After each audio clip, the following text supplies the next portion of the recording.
চট্টগ্রাম বিশ্ববিদ্যালয়ের সব অনুষদ ও ইনস্টিটিউট হাটহাজারীর মূল ক্যাম্পাসে হলেও চারুকলা ইনস্টিটিউট ২২ কিলোমিটার দূরে চট্টগ্রাম নগরীতে। ২০২২ সালে শ্রেণীকক্ষের ছাদ থেকে ইট সিমেন্ট খসে পড়লে ওই বছরের ২ নভেম্বর থেকে ক্লাস বর্জন করে মূল ক্যাম্পাসে ফেরার দাবি তোলেন শিক্ষার্থীরা। তৎকালীন শিক্ষামন্ত্রী দীপু মনির সঙ্গে বৈঠকের পরও মূল ক্যাম্পাসে ফেরার আন্দোলনে অনড় ছিলেন শিক্ষার্থীরা।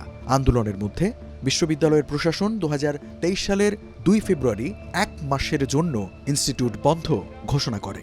পরে মূল ক্যাম্পাসে গিয়ে আন্দোলনকারী শিক্ষার্থীদের উপর হামলার ঘটনাও ঘটে।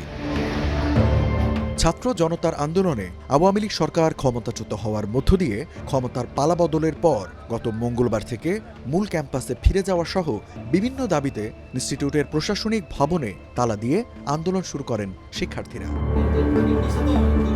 এমন প্রেক্ষাপটে ১২ ডিসেম্বর শিক্ষক ও শিক্ষার্থীদের সাথে বৈঠক করে বিশ্ববিদ্যালয় প্রশাসন। ১২ ডিসেম্বর ক্যাম্পাসে চারুকলার শিক্ষক ও শিক্ষার্থীদের সঙ্গে বৈঠকের পর বিশ্ববিদ্যালয়ের উপাচার্য অধ্যাপক ডক্টর শামীম উদ্দিন খান বলেন, আমরা ছাত্রদের দাবির সাথে একমত। এরপর বিশ্ববিদ্যালয়ের পর্ষদগুলো থেকে অনুমোদন দিয়ে কাজটি বাস্তবায়ন করা হবে। এর জন্য ৩১ মার্চ পর্যন্ত সময় নির্ধারণ করা হয়েছে।